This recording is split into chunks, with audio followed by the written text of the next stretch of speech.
Bueno, Tito capítulo 1, leemos versos 5 al 9. Dice así la palabra de Dios.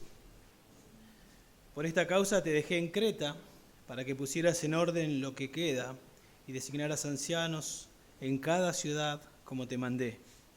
Esto es, si alguno es irreprensible, marido de una sola mujer, que tenga hijos creyentes, no acusado de disolución ni rebeldía.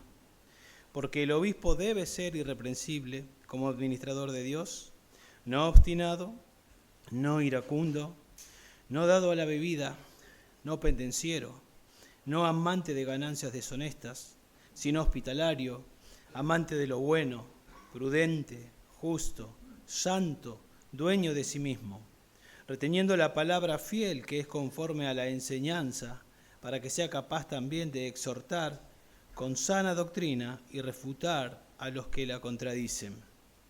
Ya habíamos visto versículo 1 al versículo 4, que era la introducción de Tito, ¿sí? Y habíamos dicho también, porque ya habíamos comenzado a ver esta porción, de que de manera rápida, enseguida nomás en la carta, el apóstol Pablo comunica el propósito por el cual él escribió esta carta, y le da dos tareas, si ustedes escucharon ahí, dos tareas: ordenar algunas cuestiones que quedaron inconclusas, por algún motivo las tenía que ordenar Tito, y específicamente establecer ancianos en cada ciudad, es decir, en cada iglesia. Eso es lo que le dice.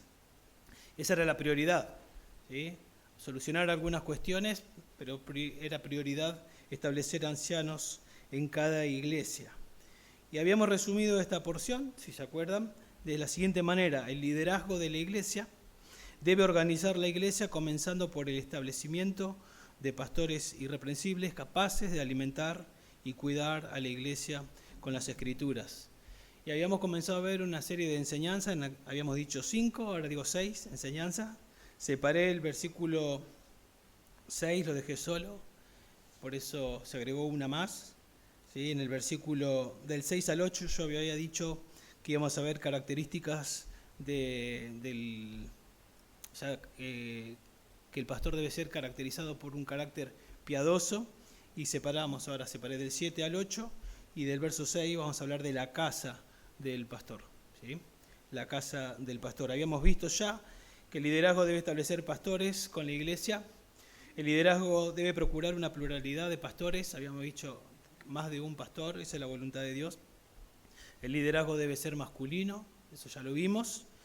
Y hoy vamos a ver que el liderazgo debe caracterizarse por una casa que evidencia que el pastor o que el candidato es irreprensible, ¿sí? Específicamente hablando del matrimonio y hablando de los hijos.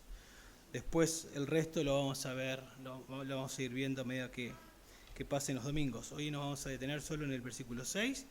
El liderazgo debe caracterizarse por un hogar, por una casa que evidencia que el candidato es irreprensible, ¿sí? Hay que establecer ancianos, ya dijimos, es lo mismo, pastor, obispo era lo mismo que anciano, ya lo explicamos, diferentes términos para hablar de la misma persona, del mismo oficio. Habíamos preguntado, volvemos a preguntar: ¿cualquiera puede ser un anciano, un pastor? Habíamos visto eso, ¿se acuerdan? Habíamos hablado del llamado, el llamado que hace el Espíritu Santo, una convicción profunda que pone en la persona, en el candidato, pero habíamos dicho que eso era un poco subjetivo. Si bien Dios obra de esa manera, el Espíritu Santo es el que pone. Habíamos visto Hechos 20-28. Hay un anhelo profundo, eso lo vemos en 1 Timoteo 3:1. El que anhela obispado, buena obra desea. O sea, hay un anhelo profundo, pero aún así alguien puede decir: tengo un anhelo profundo. Bueno, pero eso es subjetivo. Es verdad, no le tiramos una toalla apagándolo, sino vamos a ver, vamos a prestar atención, vamos a orar, vamos despacio, pero también vamos a ver que no solo es eso, sino que hay cosas que también podemos observar y que todo va a armonizar, ¿sí? Todo va a armonizar. Y comienza diciendo ahí en el versículo 6, sí, como condicional, hay una condición, no es para cualquiera, y tampoco es para todos. Alguno lo limita, es masculino. Si alguno califica, ¿sí? Entonces sí puede ser pastor, sí puede ser un candidato al pastorado. Bueno, ¿de qué manera? ¿De qué manera vemos si califica o no califica? Si es irreprensible, ahí dice, ¿no? Debe ser irreprensible, en el versículo 7, mejor dicho, dice debe ser, si alguno es irreprensible. En su casa, primeramente, ¿sí? Matrimonios e hijos. En su carácter, versículos 7 al 8, y en su compromiso con enseñar y proteger a la iglesia con las Escrituras. Eso lo vamos a ver en el versículo 9.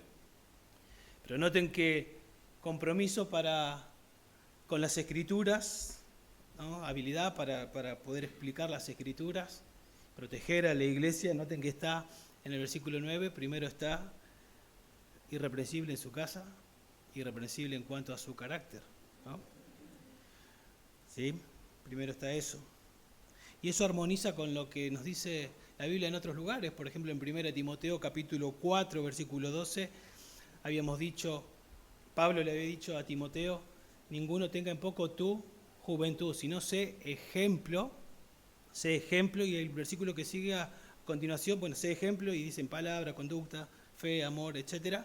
Y después viene, ocúpate de la lectura, como hicimos ahora, de la exhortación, de la enseñanza, lo que estamos haciendo ahora, pero antes sé ejemplo, las dos cosas van juntas, ejemplo y enseñanza.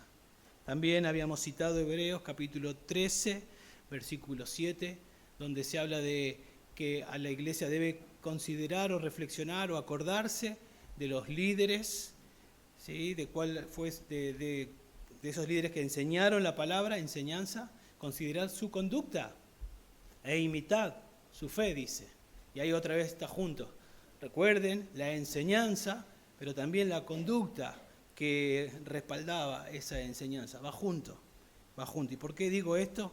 Porque una persona puede ser muy capaz, de hecho muy hábil, ¿sí? para enseñar la Biblia, tener elocuencia, ¿sí? Puede enseñarla y aún puede hacerlo mejor que muchos de nosotros, pero tal vez en su casa, tal vez en cuanto a su carácter, deja mucho que desear, ¿no?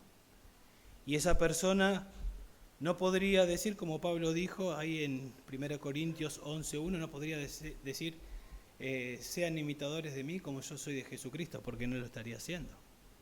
De hecho, no calificaría, por más habilidad que tenga para enseñar, por más títulos que tenga, no calificaría. ¿Cómo sabemos? Porque acá la palabra de Dios lo dice.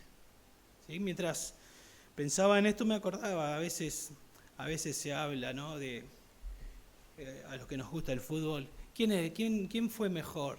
¿Maradona o Messi? ¿No? Y ahí comienzan a hablar, ¿quién fue mejor? Y algunos dicen, bueno, Maradona, y hablan de lo que fue su vida. Y ahí alguien le contesta, a mí no me interesa lo que hizo fuera de la cancha, yo estoy diciendo lo que hizo adentro de la cancha. Adentro sabemos que fue un desastre, pero lo que hizo adentro de la cancha. Pensamos en un abogado, puede ser muy bueno, de hecho pensamos en la televisión, hay abogados famosos, muy buenos, que los contratan, pero también, y tienen éxito y les va bien y hacen las cosas bien, pero sin embargo su vida deja mucho que desear. Sin embargo, siguen teniendo trabajo, siguen siendo abogados. Un médico, yo pensaba en mi papá, los médicos que le tocó a mi papá, una bendición. Hace 20 años atrás, cuando le abrieron el pecho para operarle su corazón, y los que lo están atendiendo ahora, una bendición. Ahora yo no sé nada de su familia, no sé cómo es su matrimonio, no sé si les va bien, si les va mal, no sé ni siquiera si son homosexuales, no sé, pero hacen bien su trabajo. Ahora, no podemos seguir ese criterio en la iglesia, no podemos seguir ese criterio. No podemos decir, bueno, es hábil, enseña, tiene carisma, lidera bien, pero bueno, no me interesa su hogar, no me interesa sus hijos, no podemos decir eso.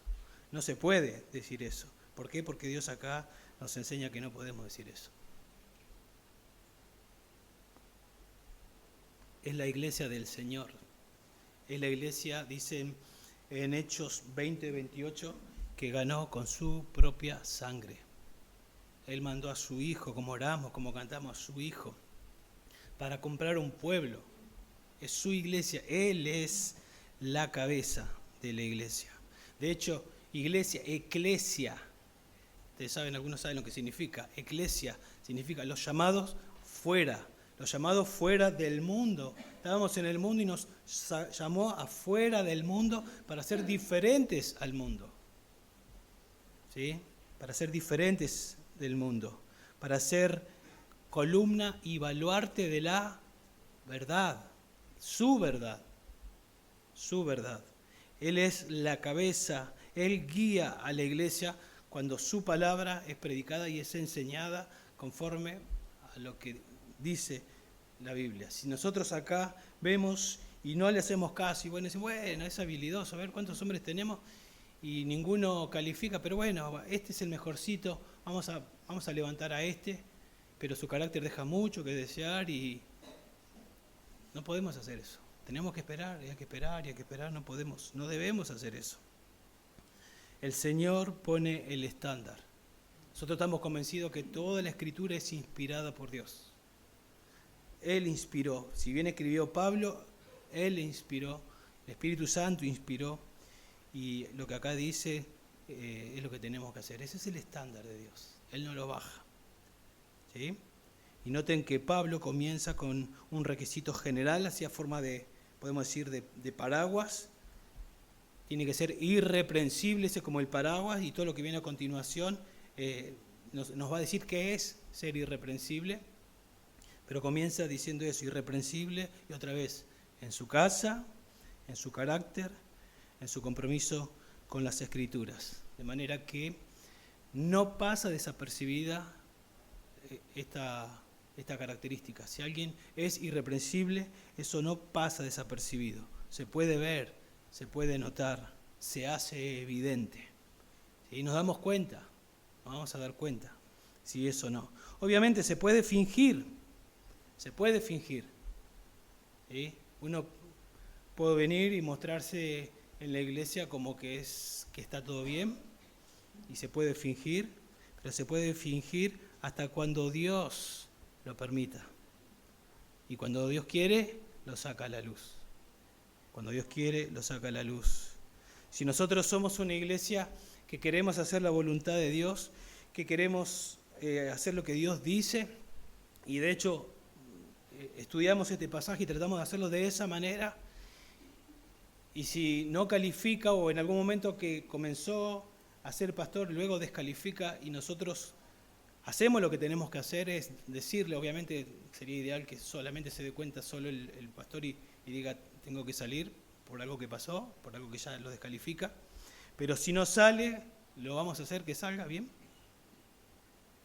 Yo creo que cuando la iglesia quiere hacer la voluntad de Dios y hay pecado oculto y no lo podemos ver nosotros, Dios se va a encargar de sacarlo, porque Él ama más que nosotros a su iglesia. ¿Sí? Él lo va a sacar. ¿Se acuerda de Acán, allá en Josué capítulo 7? Cuando sustrajo del anatema el manto babilónico y no sabía por qué habían perdido la batalla y no podía entender Josué. Bueno, Dios lo sacó a la luz. Dios lo sacó a la luz. Hechos capítulo 5, cuando recién comenzó la iglesia, Ananías y Zafira no tenían por qué mentir, ni estaban obligados a ofrendar. Ellos fueron, vendieron por un monto y dijeron, vamos a decir este monto. Y ya Pedro obviamente se lo reveló Dios y lo confrontó y bueno, terminaron muriendo. Murió Ananías y Zafira. Dios lo sacó. Y hace poquito, bueno, lo que todos sabemos, algo que nos dolió demasiado, Steve Lawson, aparentemente venía oculto todo eso y Dios se encargó de sacarlo. Lo sacó a la luz. Y lo mismo hace Dios en su iglesia, entre nosotros. ¿Sí? Dios lo va a hacer. Dios lo va a hacer cuando hay pecado, porque Él ama a la iglesia. Y también lo saca porque es misericordia de Dios. Es misericordia de Dios. Porque cuando Dios permite que nos enteremos de algo, eso es misericordia de Dios. Cuando nos enteramos que nuestros hijos hacen algo que no es correcto y nos enteramos, bueno, aún en eso que nos enteramos de rebote, de casualidad, es soberanía de Dios, es misericordia de Dios, es el amor de Dios, que permite para que actuemos bíblicamente. Bueno, ¿qué significa ser irreprensible? Significa libre de culpas. Eso es lo que significa acá. Libre de culpas. ¿Sí? Más que libre de acusación, libre de culpa. ¿Y por qué digo más que libre de acusación? Porque sí que podemos ser acusados. De hecho, si fuese libre de acusación nada más, ni Jesús hubiese calificado, porque a él lo acusaron. De cuántas cosas lo acusaron y eran todo mentira. Dice la Biblia que ahí en Mateo capítulo 5, verso 11, bienaventurado cuando os persigan y cuando maltraten y digan toda clase de mal contra vosotros falsamente. ¿Sí? Asegurémonos que sea falso. ¿Sí? Que sea falso. Y obviamente también tenemos que entender que acá en la lista que aparece ahora, ¿sí? En la lista que aparece, es una lista, podemos decir, representativa, no está, porque hay pecado, acá no habla de la mentira, por ejemplo, de ser ladrón. Obviamente que si es un mentiroso, un ladrón, tampoco califica. La idea es que nadie pueda acusarle con éxito de pecado. ¿Sí? Ahora, irreprensible no significa impecable. ¿Sí? Son dos cosas diferentes. Irreprensible, libre de culpas, no significa impecable, porque el que está escribiendo es Pablo, y Pablo escribió Romanos 7 también. Y en Romanos 7 Pablo dice, yo sé que en mi carne no habita nada bueno, y tiene una lucha tremenda con él, en su interior, con la carne, y él está en un proceso de santificación. Si sería impecable, tampoco nadie calificaría, sería Jesús y nada más. Entonces tenemos que entender eso, ¿sí? No quiere decir que el candidato va a ser perfecto, no quiere decir eso, pero sí quiere decir que no tiene un defecto pecaminoso, un patrón que todo el mundo, y acá en la iglesia podemos decir, es tal cosa. Fulano no, porque es, y lo dice porque todos nos damos cuenta que es un patrón en su vida, que es una característica de su vida. ¿Sí? Por ejemplo, nos damos cuenta que es un perezoso. Todos ya nos dimos cuenta que es un perezoso, que no le gusta trabajar. O todos nos dimos cuenta, o todos nos damos cuenta que no disciplina a sus hijos, que sus hijos hacen lo que quieren y no los disciplina. Y no los instruye, y todos ya nos dimos cuenta de eso, y esa es su característica. O descuida a su esposa. ¿Sí? Descuida a su esposa y bueno, o no es amoroso con su esposa, lo que sea. Entonces, si bien no es impecable, ¿sí? Está en un proceso de santificación, tenemos que entender que no hay un defecto permanente que lo podemos apuntar y decir, es esto. Y sí, de que lo conozco es así y no lo cambia. Es más, a veces se lo marcamos y sigue igual. Bueno, no debería, ¿sí? No, diría yo, no calificaría. Entonces, no significa que no peca, está en un proceso de santificación, pero no tiene un defecto pecaminoso obvio que se le apunte continuamente como un patrón. No significa que no lo van a acusar, pero si lo acusan no debe tener éxito, no debe ser verdad, no debe ser genuino. ¿Está bien? La palabra irreprensible que aparece acá es diferente a la palabra irreprensible de 1 Timoteo 3, pero es similar en cuanto al significado. Allá en Timoteo capítulo 3, verso 2, que dice que también que debe ser irreprensible, es otra palabra, pero significa que no se puede asir, que no se puede agarrar a esa persona. No se lo puede agarrar porque es irreprensible. Se puede acusarlo, pero no se lo puede agarrar de nada porque es mentira. Porque es mentira, porque no es genuino. Es un pecador, pero es íntegro. ¿Bien? Y la palabra acá, dijimos, es libre de culpa. Entonces es similar el significado.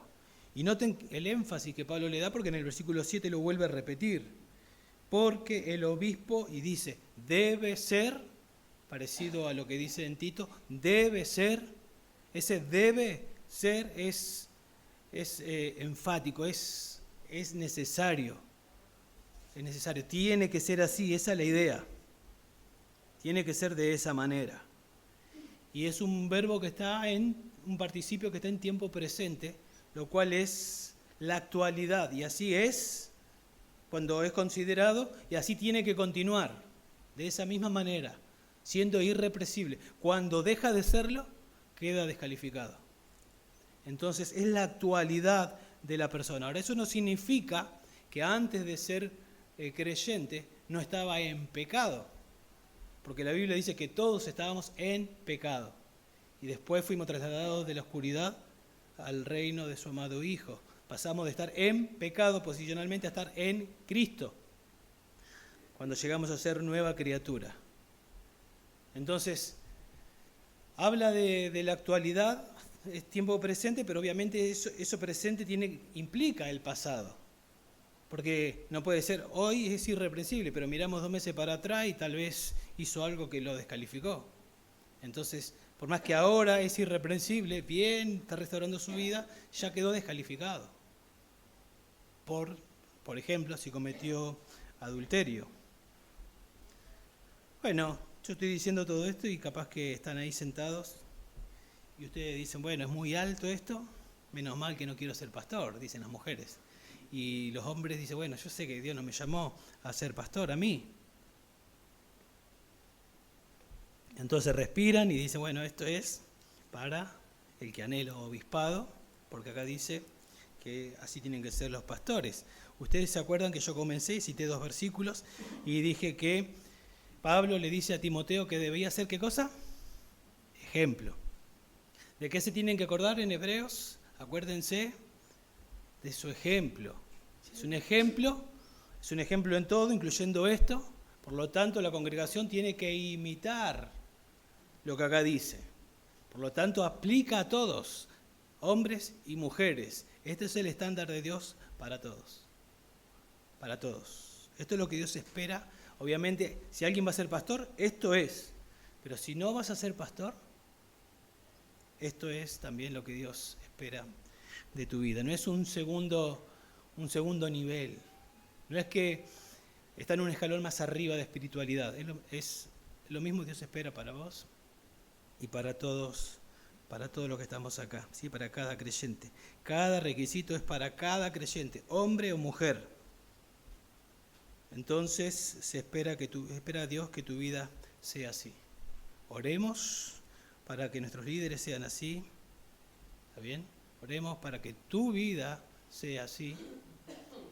Y un día, pero que más de un día, varios días, podamos todos participar de elegir hombres que califiquen, que sean ejemplos, ¿sí? Y qué lindo que todos entendamos que esto es lo que Dios espera de todos nosotros y que podamos ser ejemplos, nuestra familia puedan ser ejemplos en diferentes lugares donde estamos.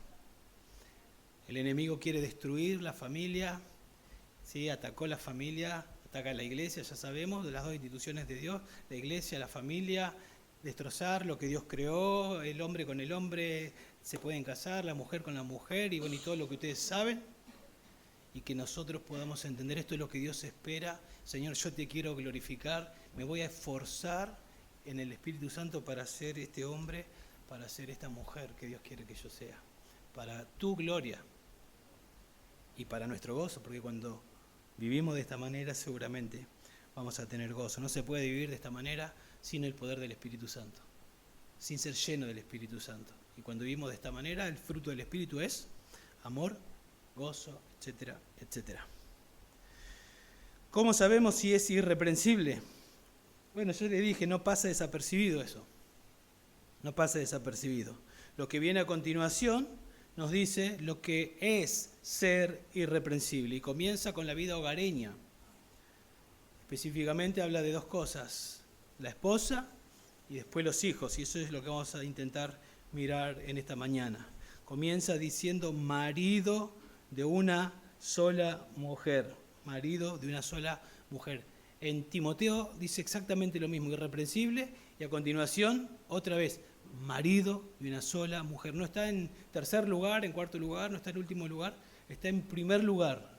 Primero, marido de una sola mujer. ¿Por qué? Bueno, porque es muy, muy, muy importante, por ahí se empieza.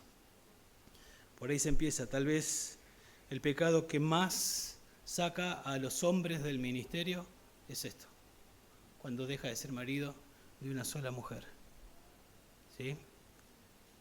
Literalmente, marido de una sola mujer significa hombre de una mujer. Hombre de una mujer. O sea, la casa, el hogar, hace evidente si el candidato es apto o no es apto. Se acordarán que cuando hablamos de la introducción, ahí en el capítulo 1, en el versículo 1, Pablo decía que él fue escogido por Dios para ser siervo de Dios, apóstol de Jesucristo, conforme a la fe de los escogidos, o para la fe de los escogidos, para alcanzar a los escogidos y ayudarlos a que crezcan en conocimiento y lleguen a ser piadosos. Bueno, eso lo hace la palabra de Dios. Y la piedad, que es lo que Dios espera de nosotros, que seamos hombres y mujeres piadosas. Piadoso tiene que ver con una actitud, que yo soy consciente de que vivo en la presencia de Dios y yo quiero vivir siempre en la presencia de Dios y honrar a Dios. Y eso obviamente me va a llevar a acciones que agradan a Dios, pero comienza con una actitud. Eso comienza, según este versículo, en el hogar. Comienza en el hogar, ¿sí?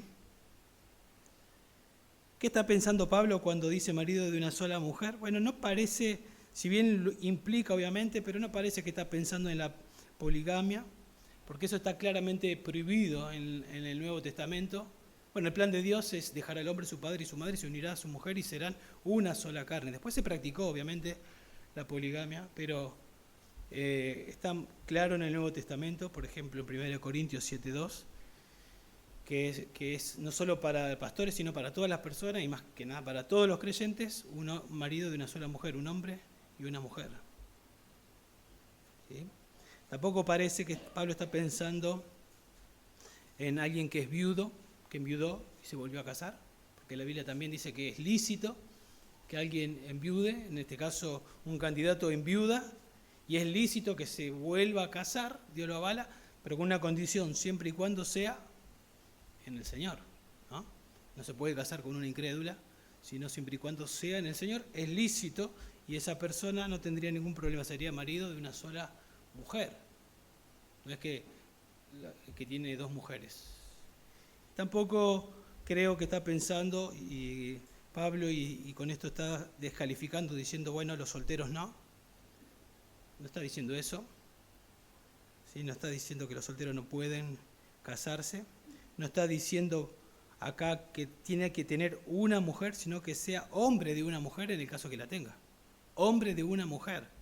No, que tenga mujer sí o sí. Entonces podría ser alguien que sea soltero, se podría considerar. Y tampoco está pensando Pablo en lo que sería un divorcio y un nuevo casamiento, porque también no es el punto y tampoco vamos a entrar en esto. Pablo habla en otros lugares acerca de que hay licencia bajo ciertas circunstancias para un divorcio, cuando hay adulterio de parte de, comete adulterio, hay una parte culpable y una parte inocente, y no hay arrepentimiento y sigue, la parte inocente puede divorciarse y entendemos que se puede volver a casar y seguiría siendo marido de una sola mujer. O cuando vamos a suponer el marido se convierte, son incrédulos, se convierte y después la mujer no se convierte y no soporta la fe del marido y lo abandona y se va. Obviamente el marido no sale al otro día a casarse con otra mujer, trata de ganarla, pero si ya no hay, va, hace otra vida, está con otro hombre, lo abandonó, es libre para casarse y sería, siempre y cuando sea en el Señor, y sería marido de una sola mujer. Ahora, si después ese divorciado vuelto a casar califica o no para el pastorado, es otro tema, hay que ver más detalles, porque todos los casos no son iguales. Pero el punto acá es que Pablo no está pensando tanto en estas cosas, sino que más que nada lo que Pablo está pensando es en que sea marido de una sola mujer. De una sola mujer. El énfasis está en una, en el original. La palabra una sola mujer. Lo escribe Dios. Lo escribe Pablo, inspirado por Dios, que es omnisciente, que ve todo. Marido de una sola mujer. ¿Sí? Un hombre entregado a una mujer en su corazón y en su mente. El punto acá es pureza sexual. Eso es lo que está diciendo. A eso apunta. Pureza sexual. Es un hombre que ama únicamente a su mujer, que desea únicamente a su mujer, que piensa únicamente en su mujer, cuyo corazón es para únicamente su mujer. ¿Sí? Esa mujer que Dios le dio, esa mujer que Dios soberanamente le dio para que sea su ayuda idónea. Me gusta pensar en todo el paquete. Si Dios me escogió desde antes de la fundación del mundo, también Él tenía diseñado para mí que sea pastor, y también tenía diseñado para mí quién iba a ser mi esposa. Entonces todo eso es inmerecido, viene de Dios, y entonces eso me ayuda y me motiva a decir, gracias Dios y yo no quiero otra cosa. No significa que no pueda caer, pero me ayuda a pensar de esa manera. ¿Sí? No es adúltero ni físicamente ni virtualmente, eso es lo que significa. En Mateo 5, Jesús dijo, si ves a una mujer para codiciarla, ¿sí? Importante, para codiciarla, porque yo ahora estoy viendo muchas mujeres, y eso no es pecado.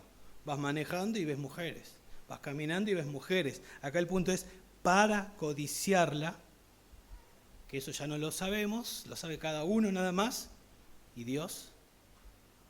Bueno, ya has cometido adulterio en tu corazón, dijo Jesús. Ese hombre no califica. Ese hombre no califica. Yo me ponía a pensar, ¿no? Porque, y decía que a veces pensamos en que podemos dibujarla y pensamos que tenemos que rendir cuenta a las personas nada más. Y yo me pongo a pensar cuando hacen esas cosas, y es un patrón, no que cae una vez, sino que es un patrón y viven de esa manera. ¿Cómo haces para estudiar la Biblia? Si el Espíritu Santo te tiene que iluminar y en tu mente hay cosas, ¿no? Algunos se las ingenian y lo hacen igual, qué sé yo, no sé. Pero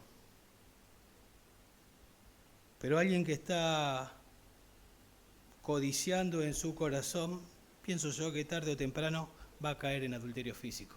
Si no soluciona eso, tarde o temprano va a caer en adulterio físico. Ya está en algo ya que no debería estar, y tarde o temprano seguramente va a caer en adulterio físico. Y cuando cae en adulterio físico nosotros decimos, ¿cómo llegó hasta ahí? ¿Cómo le pudo pasar? Bueno, empezó en su mente primero, su corazón, permitiéndose.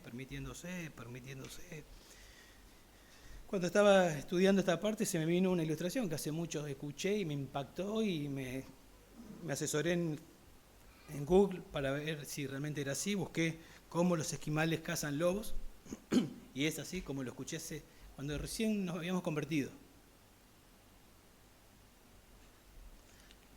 Y los esquimales toman una estaca o un puñal muy afilado y le ponen sangre a ese puñal. Imagínense un puñal, le ponen en la hoja sangre y luego dejan que se congele y le vuelven a poner sangre y lo dejan que se congele, y así varias veces. Y luego lo entierran en la nieve con el mango hacia arriba, dejan la hoja para que venga el lobo, comience a olfatear, es atraído, le gusta mucho y comienza a lamer el hielo, y comienza a lamer y a disfrutar de la sangre. y sigue avanzando, capa tras capa. Y está todo bien, y está disfrutando. Y ustedes saben, llega la hoja y no se da cuenta que se está yendo en sangre. Y así es, ¿no? Así es también en la vida de... Eso es lo que el diablo quiere hacer en la vida de todos nosotros, de los creyentes.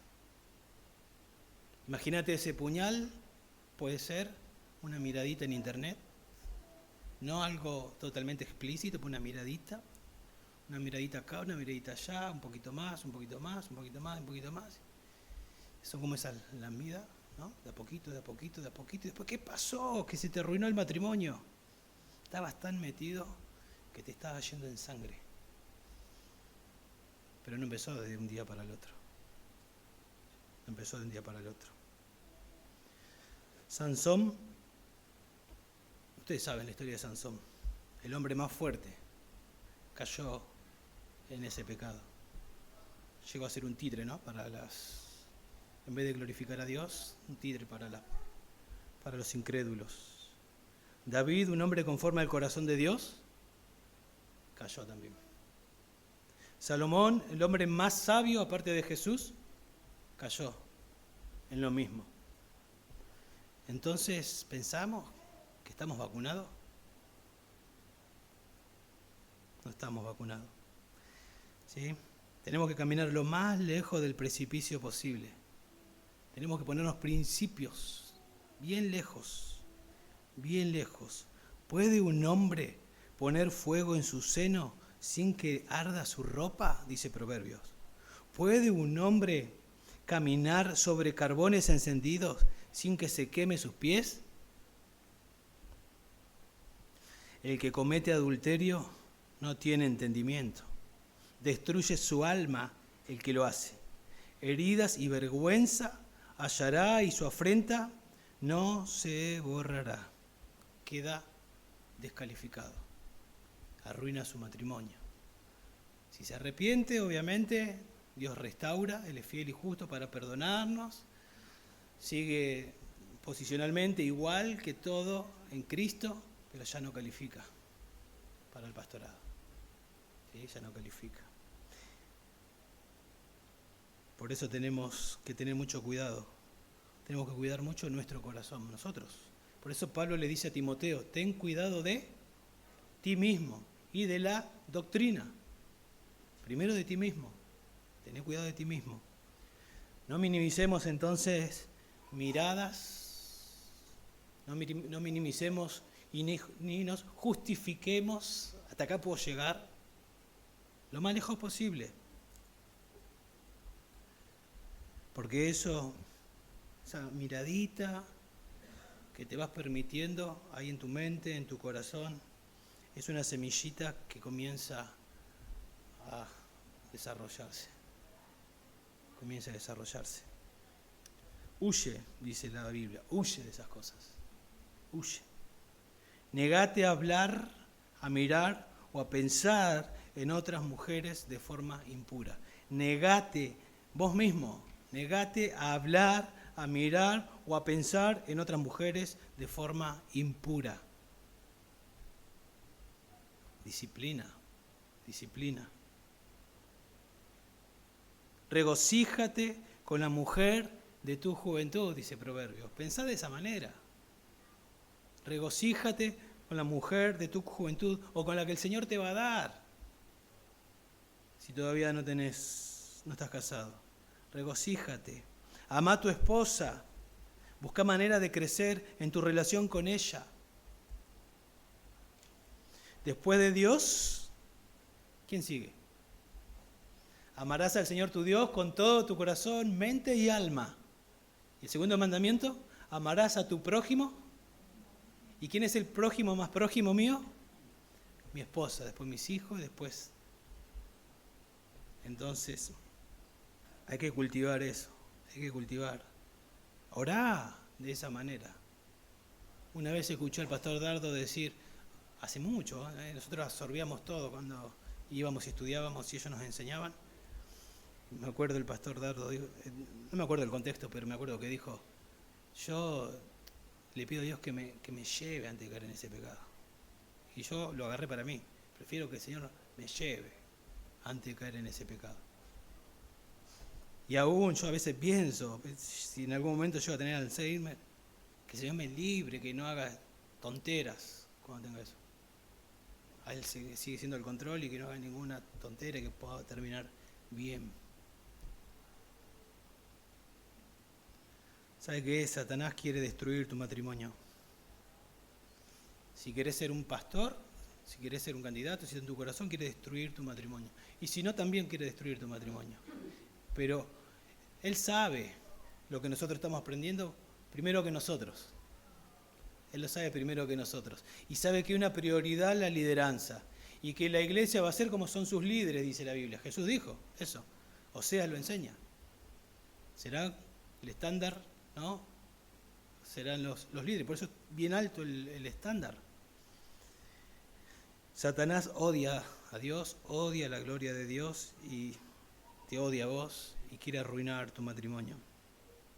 ¿Sí? Quiere arruinar, quiere que dejes de ser puro sexualmente. Vuelvo a decir, claro que va a haber perdón, si es así, pero ya no calificarías. Y es horrible. ¿Sí? Salmo 139 se me venía a la mente, que habla de el Señor conoce mis pasos, conoce mis palabras antes que las diga, mis pensamientos, antes que lleguen a ser pensamientos míos, ya conoce todo. El Señor es omnisciente, es omnipresente, es omnipotente, y el salmista termina diciendo, examina mi corazón y ve si hay en mí camino de perversidad y guíame en el camino eterno. Señor, examíname, por favor, no quiero. Hoy que estoy bien, que no estoy luchando con eso, Señor, por favor, hoy estoy bien, pero por favor, Señor, si me estoy deslizando un poquito, hacémelo ver. Señor, ayúdame. Porque si estás ahí en el precipicio, tal vez sea complicado volver. Dice el Salmo 4, el Santiago 4:7, someteos a Dios y Él huirá de vosotros, el enemigo. Someteos a Dios, buscad a Dios, cultiva tu relación con Dios. Cultiva tu relación con Dios y el enemigo va a huir. ¿Hasta cuándo va a huir? ¿O hasta cuándo tenemos que hacer esto? Hasta que seamos glorificados. Yo les dije, la última conferencia, John Piper con 70 y pico de años y John MacArthur con 80 y pico de años dijeron, seguimos luchando, no piensen que se terminó la lucha, seguimos luchando. Entonces, atentos, continuamente, ¿sí? Hombre de una mujer. Entonces se evidencia en su matrimonio, pero también se evidencia en el ministerio con sus hijos. Dice ahí que tenga hijos creyentes, no acusados de disolución ni de rebeldía. Otra vez, no significa que tenés que tener hijos sí o sí. No significa eso. Como tampoco significa que tenés que tener esposa sí o sí para ser pastor o calificar.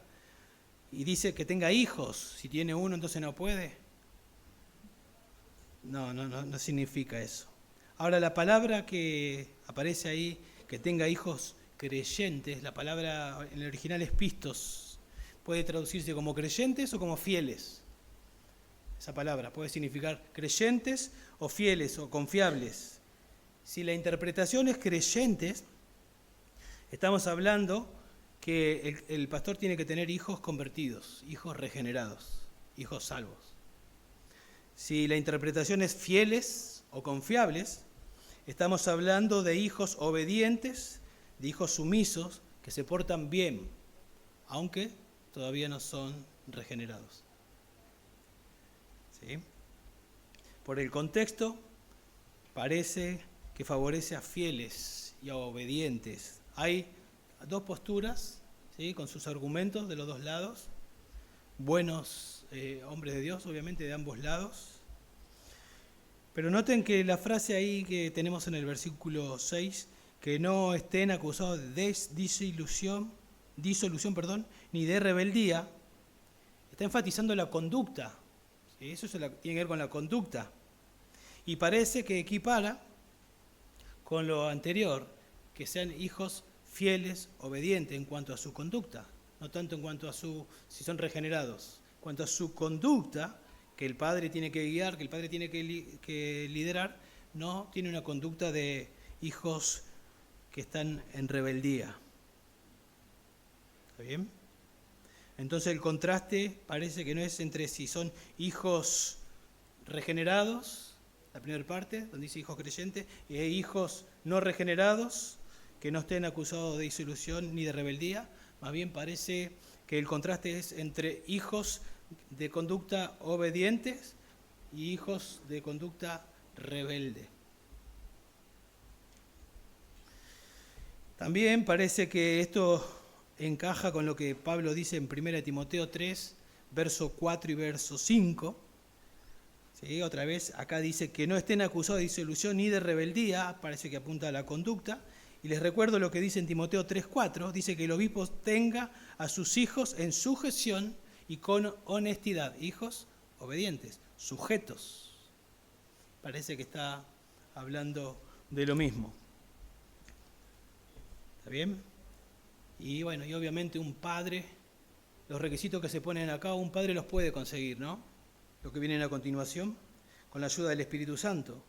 Uno puede llegar a ser un buen administrador de la casa de Dios, no obstinado, no iracundo, todo eso yo me puedo esforzar para hacerlo con la ayuda del Espíritu Santo y lograrlo, con la ayuda de Dios. Siempre me va a faltar, porque es una santificación progresiva, pero no puedo salvar a mis hijos. No puedo. Eso lo tiene que hacer Dios. Eso lo tiene que hacer Dios. Lo que sí tiene que hacer un padre ejemplar es instruirlo en el camino del Señor. Tiene que estar en su corazón, como dice Deuteronomio, tiene que amar a Dios con todo su corazón, mente y alma. Esta palabra que yo te mando hoy estará en tu corazón y la enseñarás a tus hijos, estando en tu casa, estando en el camino, cuando te levantes, cuando te acuestes. Enseñá, enseñá, enseñá, enseñá, enseñá.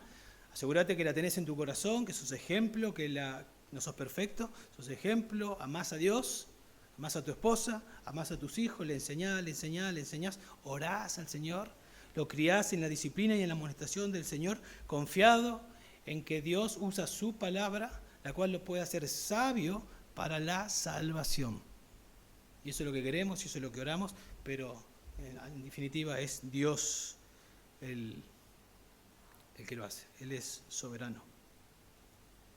La palabra disolución acá significa libertinaje o disipación y se emplea en otros pasajes como en Efesios cuando dice no os embriaguéis con vino en lo cual hay. ¿Está bien? Entonces esa palabra sí tiene que ver con, ya se dan cuenta, con libertinaje, con disipación. Podemos pensar en el hijo pródigo que fue y despilfarró todos sus bienes y, bueno, un descontrol, su vida. Y la otra palabra, rebeldía, bueno, indisciplinado, desobedientes, rebeldes. Tienen que ver con actitudes desafiantes, insolentes, desobedientes de parte de los hijos. ¿Sí? Tiene que ver con la conducta y si es así, si esto pasa en alguien que es pastor o que es un candidato a pastor, puede ser que haya hecho bien su trabajo, pero en definitiva el hijo es responsable y puede llegar a vivir de esta manera. Y bueno, el pastor, por más que haya hecho todo lo que la Biblia dice, y la esposa dice, sí, lo hicimos, oramos, lloramos por nuestro hijo, por nuestra hija, pero vive de esta manera, queda descalificado. Porque este es el estándar de Dios, ¿no? Este es el estándar de Dios. Y no estaba hablando acá de una simple, de momentos nada más, sino está hablando de algo continuo, de algo que es evidente. La palabra rebeldía es que no acepta, rebelde contra los padres. Que imagínense, si no respeta a sus padres en casa, imagínense cómo es en la escuela, cómo es en la calle. No respeta a nadie, todos lo ven. Bueno, si eso pasa, acá dice que queda descalificado. Entonces ya para ir terminando, digo algunas cositas para los hijos primero y después para nosotros. Si tus padres son cristianos, no sé cuántos hijos hay acá, si tus padres son cristianos y te enseñan las Escrituras, qué privilegio, tremendo, no sé si pensaste de esa manera. Tal vez naciste en una familia con padres cristianos y que ya te parece normal a vos, pero es un privilegio tremendo. Pensá solamente en todos los compañeros de tu salón, de tu escuela. ¿Cuántos tienen ese privilegio? Poquitos. Sos un privilegiado de tener padres que te enseñan las Escrituras. Y si no lo hacen y son cristianos, pedile, como el pueblo le dijo a Nehemías, a Esdras, tráiganos el libro, pedile, papá, trae el libro, enséñame las Escrituras, por favor. Es un regalo de Dios. Toda la Escritura es inspirada por Dios. Toda la Escritura es inspirada por Dios. Te están enseñando lo que Dios dice. No lo mereces, pero Dios te da ese privilegio tremendo. ¿Sí? Entonces no desperdicies la instrucción de tus padres, diría John Piper. No seas necio. No desperdicies la palabra de Dios. No rechaces a Dios. Porque si estás desperdiciando la instrucción de tus padres, la cual es bíblica, estás diciendo ¿qué me interesa lo que Dios dice? No rechaces a Dios. Dice Job 9:4, la parte B, ¿quién le ha desafiado sin sufrir daño? ¿Quién le ha desafiado a Dios y le fue bien? Si estás haciendo eso, no te va a ir bien. ¿Estás garantizando que te va a ir mal? Sí o sí. Tarde o temprano. Ya te está yendo mal, pero no te das cuenta. Y te vas a dar cuenta si seguís de esa manera. Te vas a dar cuenta. Yo no tuve el privilegio, pero no me quejo, doy gracias a Dios por mis padres, pero no tuve el privilegio que en mi caso tienen Mateo y Martina. Y me puse a pensar, y qué hermoso que el día de mañana Mateo y Martina se casen bien, como Dios quiere, y enseñen a sus hijos. Y que después, y yo vea a mis nietos amando a Dios, y si Dios quiere, a ellos, y si no estoy, que siga. Y también para animarnos a nosotros, pasar la posta, no sabemos hasta dónde va a llegar. Pero qué bendición. No pasa en todos lados esto. No ocurre en todos lados. Y nosotros los padres, si vas a ser un futuro pastor o esposa de un futuro pastor, y también a todos los demás, a todos, porque dijimos que aplicaba a todo, que tu meta sea conocer a Dios. En esto alabes el que ha de alabarse, en conocerme y en entenderme. Que esa sea tu meta, conocer a Dios, conocer más a Dios. Que tu casa sea lo que se leyó en la lectura bíblica, Salmo 127, que tu casa sea edificada por el Señor, porque la Biblia es el centro de tu hogar. Que la Biblia esté en tu corazón y la enseñes, como dijimos, Deuteronomio 6. La enseña a tus hijos continuamente, con mucha sabiduría, con mucha humildad, con mucho amor. No de manera legalista, vení, sentate acá, te voy a enseñar. Encontrar los momentos. El Señor tenía 12 cabezas duras. Y cuando salían con un martes 13, el Señor encontraba los momentos para enseñarles y llegaba al corazón y les partía el corazón. Bueno, el Señor no tenía que crecer Él era el Señor, ¿no? Nosotros a veces usa tal vez la terquedad de nuestros hijos porque también está haciendo algo en nosotros. Nosotros queremos que se siente y que entiende y que aplique. Pero si tengo esa actitud, hay algo que el Señor quiere hacer en mí. No estoy teniendo paciencia, no estoy descansando. También está trabajando en mi vida. Que el Señor nos ayude a usar su palabra, la cual es útil, dice, para enseñar, para redarguir, para corregir, para instruir en justicia. Que el Señor nos ayude a enseñar cuando tenemos que redarguir, cuando tenemos que corregir, que podamos ser sabios. El que tiene falta de sabiduría, pídala a Dios, cual va a dar a todos abundantemente y sin reproche. Vamos a la Biblia, estudiamos, aprendemos, oramos, lloramos y le enseñamos. Si no seamos como Elí. Primera de Samuel, capítulo 3, verso 13. Los que no conocen la historia, eran 2 hijos de un sacerdote. Y hacían todo mal y no conocían al Señor. Y ni les importaba el Señor y eran blasfemos. Y todos veían y el nombre de Dios era deshonrado. Y Dios habló a Samuel y le dijo lo que iba a hacer y iba a destruirlos. Y también dice que iba a destruir a Elí.